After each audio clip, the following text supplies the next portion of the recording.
Hi hello ನಮಸ್ಕಾರ. ಭುವನಗಿರಿ ಭುವನೇಶ್ವರಿ ಚಾನಲ್ಗೆ ತಮ್ಮೆಲ್ಲರಿಗೂ ಆತ್ಮೀಯವಾದಂಥ ಸುಸ್ವಾಗತ.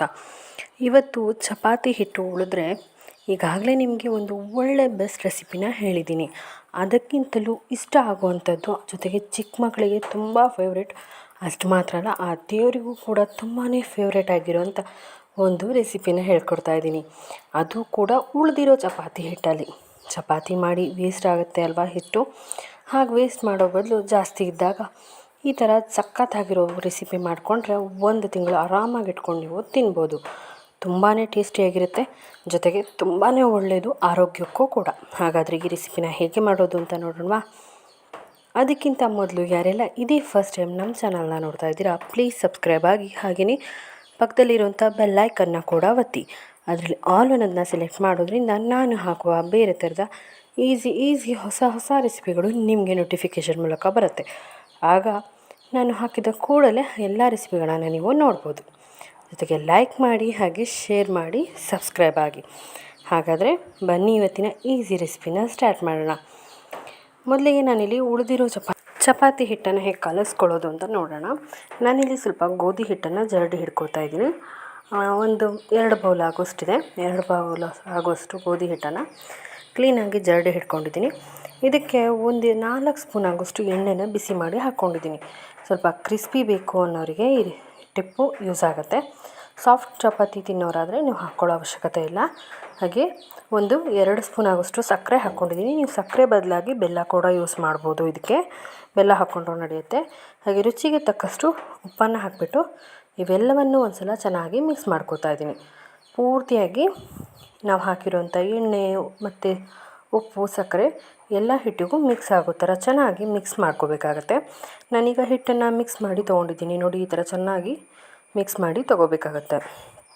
ಈಗ ಬೇಕಾದಷ್ಟು ನೀರನ್ನು ಹಾಕಿ ಸ್ವಲ್ಪನೇ ಹಿಟ್ಟನ್ನು ನಾರ್ಮಲ್ ಚಪಾತಿ ಹಿಟ್ಟು ಹೇಗೆ ಕಲಿಸ್ತೀವಲ್ಲ ಅದೇ ಥರ ಸಾಫ್ಟಾಗಿ ಕಲಿಸ್ಕೊಂಡ್ರೆ ಆಯಿತು. ಸ್ವಲ್ಪ ನಾದ್ಕೋತಾ ಚೆನ್ನಾಗಿ ಹಿಟ್ಟನ್ನು ಪೂರ್ತಿಯಾಗಿ ಸ್ವಲ್ಪ ನೀರು ಹಾಕಿಬಿಟ್ಟು ಕಲಿಸ್ಕೊಂಡು ರೆಡಿ ಮಾಡ್ಕೋಬೇಕಾಗತ್ತೆ. ನೋಡಿ, ಈ ಥರ ನೀವು ರೆಡಿ ಮಾಡಿಕೊಂಡ್ರೆ ಆಯಿತು. ಇಷ್ಟು ತಿಕ್ಕಲ್ಲಿದ್ದರೆ ಸಾಕಾಗುತ್ತೆ. ಒಂದು ವೇಳೆ ಸ್ವಲ್ಪ ಗಟ್ಟಿ ಅನಿಸಿದ್ರೆ ನೀವು ನೀರು ಹಾಕ್ಕೋಬೋದು, ಅಥವಾ ಉಳಿದಿರೋ ಹಿಟ್ಟಾದರೂ ಕೂಡ ಈ ಥರ ರೆಡಿ ಮಾಡಿ ಇಟ್ಕೊಂಡಿರೋದಿರುತ್ತಲ್ಲ ಅದಾದರೂ ಕೂಡ ನಡೆಯುತ್ತೆ. ನೋಡಿ, ಈಗ ಹಿಟ್ಟು ರೆಡಿಯಾಗಿದೆ. ಇದನ್ನು ನಾನು ಇನ್ನೊಂದು ಸುತ್ತು ಚೆನ್ನಾಗಿ ನಾದ್ಕೋತಾ ಇದ್ದೀನಿ. ಒಂದು 5 ನಿಮಿಷ ಚೆನ್ನಾಗಿ ನಾದ್ಕೋಬೇಕಾಗತ್ತೆ. ಅಷ್ಟರಲ್ಲಿ ಯಾರೆಲ್ಲ ಇದೇ ಫಸ್ಟ್ ಟೈಮ್ ನಮ್ಮ ಚಾನಲ್ನ ನೋಡ್ತಾ ಇದ್ದೀರಾ, ಪ್ಲೀಸ್ ಸಬ್ಸ್ಕ್ರೈಬ್ ಆಗಿ, ಹಾಗೆಯೇ ಪಕ್ಕದಲ್ಲಿರುವಂಥ ಬೆಲ್ ಐಕಾನ್ನ ಕೂಡ ಒತ್ತಿ. ಅದರಲ್ಲಿ ಆಲ್ ಅನ್ನೋದನ್ನ ಸೆಲೆಕ್ಟ್ ಮಾಡೋದ್ರಿಂದ ನಾನು ಹಾಕುವ ಈಸಿ ರೆಸಿಪಿಗಳು ನಿಮಗೆ ನೋಟಿಫಿಕೇಷನ್ ಮೂಲಕ ಬರುತ್ತೆ. ಆಗ ನಾನು ಹಾಕಿದ ಕೂಡಲೇ ಯಾವುದೇ ರೆಸಿಪಿಗಳನ್ನ ನೀವು ನೋಡ್ಬೋದು. ಜೊತೆಗೆ ಲೈಕ್ ಮಾಡಿ, ಶೇರ್ ಮಾಡಿ ನಿಮ್ಮ ಫ್ಯಾಮಿಲಿ ಫ್ರೆಂಡ್ಸ್ ಜೊತೆಗೆ. ಹಾಗೆಯೇ ಪ್ಲೀಸ್ ಸಪೋರ್ಟ್ ಮಾಡಿ, ಸಬ್ಸ್ಕ್ರೈಬ್ ಆಗಿ. ಈಗ ಒಂದು ಹಿಟ್ಟನ್ನು 2 ಭಾಗವಾಗಿ ಮಾಡ್ಕೊಂಡಿದ್ದೀನಿ. ಅದರಲ್ಲಿ 1 ಭಾಗದಷ್ಟು ಹಿಟ್ಟನ್ನು ತೊಗೊಂಡು ಲಟ್ಟಿಸ್ಕೊತಾ ಇದ್ದೀನಿ. ನಾರ್ಮಲ್ ಚಪಾತಿ ಲಟ್ಟಿಸ್ತೀವಲ್ಲ ಅದೇ ಥರ ಲಟ್ಟಿಸ್ಕೊಂಡ್ರೆ ಆಯಿತು. ಸ್ವಲ್ಪ ಮೇಲಿಂದ ಹಿಟ್ಟನ್ನು ಹಾಕಿಬಿಟ್ಟು ಲಟ್ಟಣೆ ಸಹಾಯದಿಂದ ಚಪಾತಿ ಮಾಡ್ತೀವಲ್ಲ ದೊಡ್ಡದಾಗಿ, ಅದೇ ಥರ ದೊಡ್ಡದಾಗಿ ಲಟ್ಟಿಸ್ಕೊಂಡ್ರೆ ಆಯಿತು. ಲಟ್ಟಿಸ್ಕೊಂಡ ನಂತರ ಒಂದು ಸ್ವಲ್ಪ ತುಪ್ಪನ ತೊಗೊಂಡು ಇಡೀ ಚಪಾತಿಗೆ ಸವರ್ಕೊಳ್ಳಿ. ಪೂರ್ತಿಯಾಗಿ ತುಪ್ಪನ ಸವರ್ಕೊಂಡಿದ್ದೀನಿ. ನೀವು ತುಪ್ಪ ಬೇಡ ಅನ್ನೋರು ಎಣ್ಣೆನ ಯೂಸ್ ಮಾಡ್ಬೋದು, ಅಥವಾ ಬೆಣ್ಣೆ ಕೂಡ ಯೂಸ್ ಮಾಡ್ಬೋದು. ತುಪ್ಪ ಆದರೆ ಆರೋಗ್ಯಕ್ಕೆ ತುಂಬಾ ಒಳ್ಳೆಯದು, ಹಾಗಾಗಿ ತುಪ್ಪನ ಯೂಸ್ ಮಾಡಿದ್ದೀನಿ ನಾನಿಲ್ಲಿ. ಈಗ ಇದನ್ನು ಮತ್ತೆ ಒಂದು ಕಡೆಯಿಂದ ಟರ್ನ್ ಮಾಡ್ಕೊಂಡಿದ್ದೀನಿ. ಮತ್ತು ಈ ಕಡೆ ಪೋರ್ಷನಲ್ಲೂ ಕೂಡ ಇನ್ನೊಂದು ಸ್ವಲ್ಪ ತುಪ್ಪನ ಈ ಥರ ಹಚ್ಕೋತಾ ಇದ್ದೀನಿ. ಈ ಥರ ಚೆನ್ನಾಗಿ ಅಪ್ಲೈ ಮಾಡ್ಕೋಬೇಕಾಗತ್ತೆ. ಮತ್ತು ಇದನ್ನು ಟರ್ನ್ ಮಾಡಿ ಮತ್ತೆ ಇನ್ನೊಂದು ಪೋರ್ಷನ್ಗೂ ತುಪ್ಪನ ಹಚ್ಕೋಬೇಕಾಗುತ್ತೆ. ಈ ಥರ ಮಾಡೋದ್ರಿಂದ ಪದ್ರವಾಗಿ ಬರುತ್ತೆ ನಾವು ಮಾಡೋ ರೆಸಿಪಿ.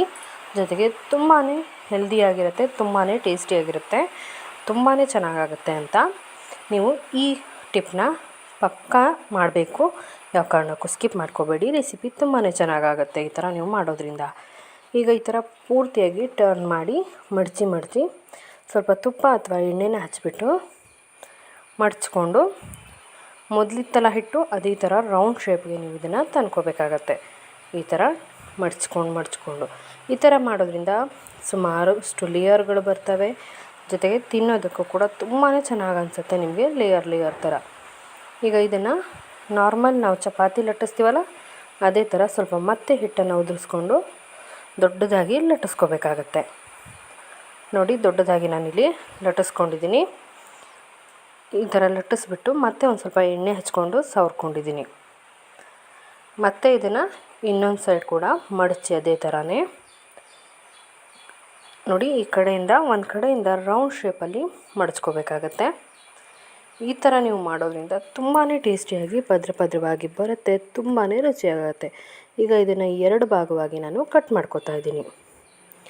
ಈಗ 2 ಭಾಗವಾಗಿ ಕಟ್ ಮಾಡಿ ನೋಡಿ, ಎಷ್ಟು ಒಳ್ಳೆ ಪದ್ರವಾಗಿ ಬಂದಿದೆ ಅಲ್ವಾ, ಕಾಣಿಸ್ತಿದೆ ಅಲ್ವಾ, ಎಷ್ಟು ಚೆನ್ನಾಗಿ ಬಂದಿದೆ ಅಂತ. ಎಳೆಯಾಗಿ ಪದ್ರವಾಗಿ ತುಂಬಾ ಚೆನ್ನಾಗಿ ಆಗುತ್ತೆ ನೋಡಿ. ಈ ಕಡೆ ಸೈಡ್ ಕೂಡ ಅದೇ ಥರ ಪದ್ರವಾಗಿ ಚೆನ್ನಾಗಿ ಆಗಿದೆ. ಈಗ ಇದನ್ನು ಮತ್ತೆ ಮಡಚಿಬಿಟ್ಟು ನಾರ್ಮಲ್ ನಾವು ಚಪಾತಿ ಯಾವ ಥರ ಲಟ್ಟಿಸ್ಕೋತೀವಲ್ಲ ಆ ಥರ ದೊಡ್ಡದಾಗಿ ಲಟ್ಟಿಸ್ಕೊಂಡ್ರೆ ಆಯಿತು. ಆದಷ್ಟು ತೆಳುವಾಗಿ ಲಟ್ಟಿಸ್ಕೋಬೇಕಾಗತ್ತೆ. ನಾರ್ಮಲ್ ಚಪಾತಿ ತೆಳುವಾಗಿ ಲಟ್ಟಿಸ್ತೀವಲ್ಲ ಅದೇ ಥರ ದೊಡ್ಡದಾಗಿ ಲಟ್ಟಿಸ್ಕೋಬೇಕಾಗತ್ತೆ. ಈಗ ಇದನ್ನು ನಾನು ಸ್ವಲ್ಪ ಮೇಲಿಂದ ಹಿಟ್ಟು ಉದುರಿಸ್ಬಿಟ್ಟು ದೊಡ್ಡದಾಗಿ ಲಟ್ಟಿಸ್ಕೋತಾ ಇದ್ದೀನಿ. ಈಗ ಇದನ್ನು ನಾನು ಲಟ್ಟಿಸ್ಬಿಟ್ಟು ರೆಡಿ ಮಾಡ್ಕೊಂಡಿದ್ದೀನಿ. ಈ ಥರ ನೋಡಿ, ಈ ಥರ ಪೂರ್ತಿಯಾಗಿ ರೆಡಿ ಮಾಡ್ಕೊಂಡ ನಂತರ ಒಂದು ಮುಚ್ಚಳದ ಸಹಾಯನ ತೊಗೊಂಡಿದ್ದೀನಿ. ಇಲ್ಲಿ ಸಣ್ಣ ಸೈಜ್ದು ಯಾವುದಾದ್ರೂ ಒಂದು ಮುಚ್ಚಳನ ತೊಗೊಂಡು ಈ ಥರ ರೌಂಡಾಗಿ ಕಟ್ ಮಾಡ್ಕೋತಾ ಇದ್ದೀನಿ.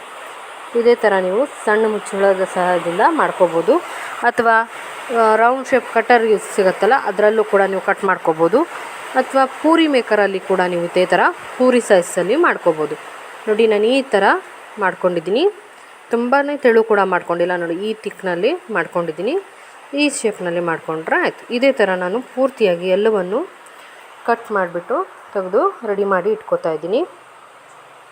ಎಲ್ಲವನ್ನು ಇದೇ ಥರ ಕಟ್ ಮಾಡಿ ರೆಡಿ ಮಾಡ್ಕೊಂಡು ಇಟ್ಕೊಂಡ ನಂತರ ಈಗ ಒಂದು ಬಾಣಲಿ ತೊಗೊಂಡಿದ್ದೀನಿ. ಆ ಬಾಣಲಿಗೆ ಸುಮಾರು 1 ಕಪ್ ಆಗೋಷ್ಟು ಬೆಲ್ಲ ಹಾಕ್ಕೊಂಡಿದ್ದೀನಿ. ನೀವಿಲ್ಲಿ ತೆಳು ಬೆಲ್ಲ ಬೇಕಿದ್ರೂ ಯೂಸ್ ಮಾಡ್ಬೋದು, ಅಥವಾ ಸಕ್ಕರೆ ಕೂಡ ಯೂಸ್ ಮಾಡ್ಬೋದು.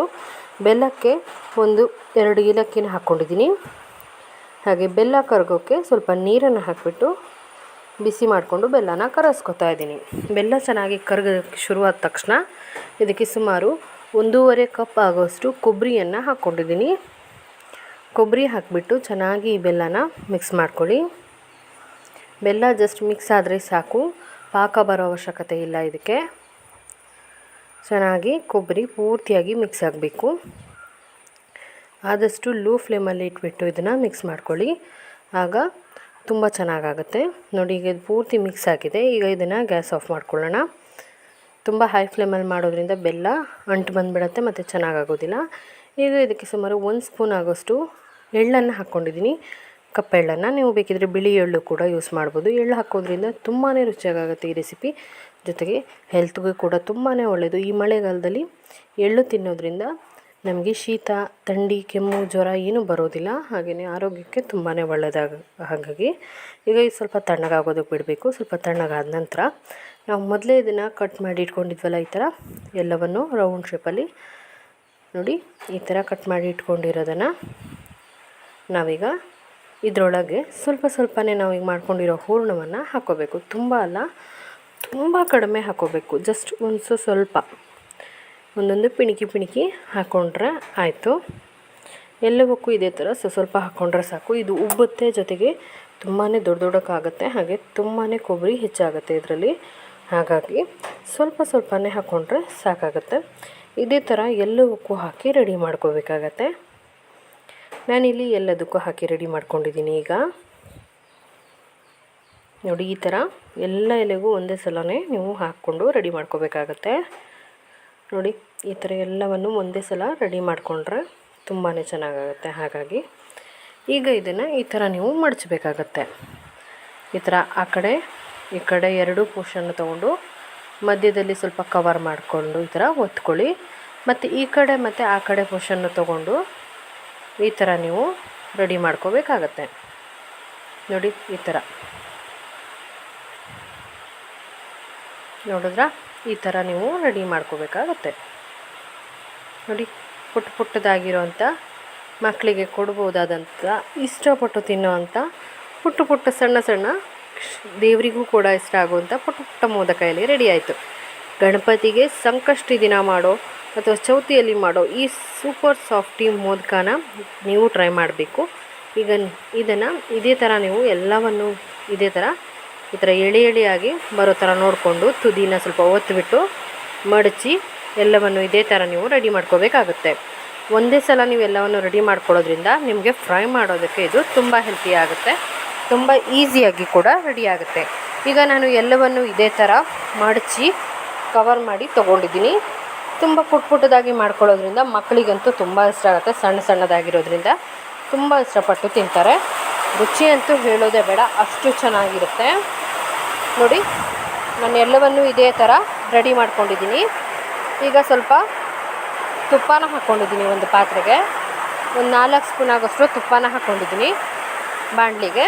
ಇದಕ್ಕೆ ನಾನು ಒಂದು ಅರ್ಧ ಲೀಟ್ರ್ ಆಗೋಷ್ಟು ಎಣ್ಣೆ ಹಾಕ್ಕೊಂಡಿದ್ದೀನಿ. ತುಪ್ಪದ ಜೊತೆ ಎಣ್ಣೆ ಮಿಕ್ಸ್ ಮಾಡೋದ್ರಿಂದ ಮೋದಕ ತುಂಬ ಗರಿಗರಿಯಾಗಿ ಬರುತ್ತೆ, ಜೊತೆಗೆ ತುಂಬಾ ರುಚಿಯಾಗಿ ಬರುತ್ತೆ ಅಂತ. ಈಗ ಎರಡೂ ಮಿಕ್ಸ್ ಮಾಡಿ ಬಿಸಿ ಆದ ನಂತರ ನಾವು ಮೊದಲೇ ರೆಡಿ ಮಾಡಿಟ್ಟಂಥ ಮೋದಕಗಳನ್ನು ಹಾಕೋತಾ ಇದ್ದೀನಿ. ಒಂದು 8 ರಿಂದ 9 ಮುಳುಗೋ ಅಷ್ಟು ಮೋದಕನ ಹಾಕ್ಕೊಂಡಿದ್ದೀನಿ. ಮೋದಕಗಳನ್ನು ಹಾಕಿದ ನಂತರ ಒಂದು 2 ಸೆಕೆಂಡ್ ಅದನ್ನು ಹೊರಳಿಸೋಕೆ ಹೋಗಬೇಡಿ. 2 ಸೆಕೆಂಡ್ ಆದ ನಂತರ ನಿಧಾನಕ್ಕೆ ಒಂದು ಸೈಡಿಂದ ಇದನ್ನು ತಿರುಗಿಸ್ಕೊಳ್ಳಿ. ನೀವು ಒಂದೇ ಸಲ ಹಾಕಿದ ತಕ್ಷಣ ಇದು ಮಾಡೋದ್ರಿಂದ ಎಲ್ಲ ಒಡೆದೋಗೋ ಚಾನ್ಸಸ್ ಇರುತ್ತೆ, ಜೊತೆಗೆ ಎಲ್ಲ ಹೊರಗಡೆ ಬಂದುಬಿಡುತ್ತೆ ಹೂರಣ. ಹಾಗಾಗಿ 2 ಸೆಕೆಂಡ್ ನಂತರ ಮೆತ್ತಗೆ ನಿಧಾನಕ್ಕೆ ಇದನ್ನು ತಿರುವು ಹಾಕ್ಕೋಬೇಕಾಗತ್ತೆ.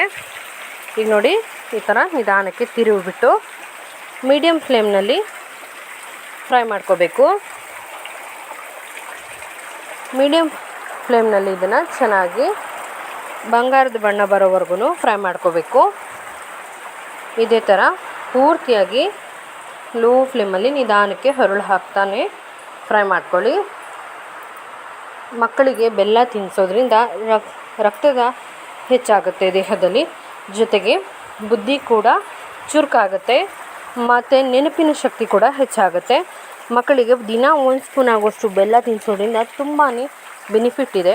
ಹಾಗಾಗಿ ಪ್ಲೀಸ್ ಮಕ್ಕಳಿಗೆ ಆದಷ್ಟು ಬೆಲ್ಲದಲ್ಲಿ ಎಲ್ಲ ಅಡುಗೆನ ಮಾಡಿಕೊಡೋದಕ್ಕೆ ಪ್ರಯತ್ನ ಪಡಿ. ಸ್ವೀಟ್ಸ್ ಅಲ್ಲ, ಹಾಗೆಯೇ ಬೆಲ್ಲನ ಆದಷ್ಟು ತಿನ್ನೋದಕ್ಕೆ ಕೊಡಿ ಮಕ್ಕಳಿಗೆ. ಈಗ ನೋಡಿ, ಇದು ಬರೋದಕ್ಕೆ ಶುರುವಾಗಿದೆ ಕಲರ್. ಈಗ ಇದನ್ನು ಮತ್ತೆ ಈ ಥರ ಮಿಕ್ಸ್ ಮಾಡ್ಕೊತ ಒಳ್ಳೆ ಕಲರ್ ಬರೋವರೆಗೂ ಫ್ರೈ ಮಾಡ್ಕೋಬೇಕಾಗತ್ತೆ. ಈಗ ನೋಡಿ, ಇದು ಒಳ್ಳೆ ಕಲರ್ ಬಂದಿದೆ. ಈಗ ಇದನ್ನು ನಾನು ತೆಗೆದುಬಿಟ್ಟು ಇನ್ನೊಂದು ಪಾತ್ರೆಗೆ ಹಾಕ್ಕೊಂಡಿದ್ದೀನಿ. ನೋಡಿದ್ರಲ್ಲ ಫ್ರೆಂಡ್ಸ್, ಎಷ್ಟು ಈಸಿಯಾಗಿ ದೇವರಿಗೂ ಕೂಡ ಇಷ್ಟ ಆಗುವಂಥ, ಚಿಕ್ಕ ಮಕ್ಕಳಿಗೂ ಕೂಡ ಇಷ್ಟ ಆಗುವಂಥ, ತುಂಬಾ ಗರಿಗರಿಯಾಗಿ ಮಾಡುವಂಥ ಚಿಕ್ಕ ಚಿಕ್ಕ ಮೋದಕಗಳನ್ನು ಹೇಗೆ ಮಾಡೋದು ಅಂತ ನೋಡಿದ್ರಲ್ವ. ಈ ರೆಸಿಪಿ ನಿಮಗೆ ಇಷ್ಟ ಆಗಿದೆ ಅನ್ಕೋತೀನಿ. ಇಷ್ಟ ಆಗಿದ್ರೆ ಪ್ಲೀಸ್ ಲೈಕ್ ಮಾಡಿ, ಹಾಗೆಯೇ ಸಬ್ಸ್ಕ್ರೈಬ್ ಆಗಿ ನನ್ನ ಚಾನಲ್ನ. ದಯವಿಟ್ಟು ಇನ್ನೊಂದು ಹೊಸ ಅಡುಗೆ ಜೊತೆ ಮತ್ತೆ ಸಿಗ್ತೀನಿ. ಅಲ್ಲಿವರೆಗೂ keep watching Bhuvanagiri Bhuvaneshwari channel. ಇದೇ ಥರದ ಇನ್ನಷ್ಟು ರೆಸಿಪಿಗಳ ಲಿಂಕನ್ನು ವಿಡಿಯೋದ ಕೊನೆಯಲ್ಲಿ ಕೊಟ್ಟಿರ್ತೀನಿ. ಅವುಗಳನ್ನು ನೋಡಿ ಅಂತ ಹೇಳ್ತಾ ಅವುಗಳಿಗೂ ಲೈಕ್, ಸಬ್ಸ್ಕ್ರೈಬ್ ಆಗೋದನ್ನ ಮರಿಬೇಡಿ. ಇನ್ನೊಂದು ಹೊಸ ಅಡುಗೆ ಜೊತೆ ಮತ್ತೆ ಸಿಗ್ತೀನಿ. ಅಲ್ಲಿವರೆಗೂ ನಮಸ್ಕಾರ. ಜೈ ಹಿಂದ್, ಜೈ ಕರ್ನಾಟಕ ಮಾತೆ.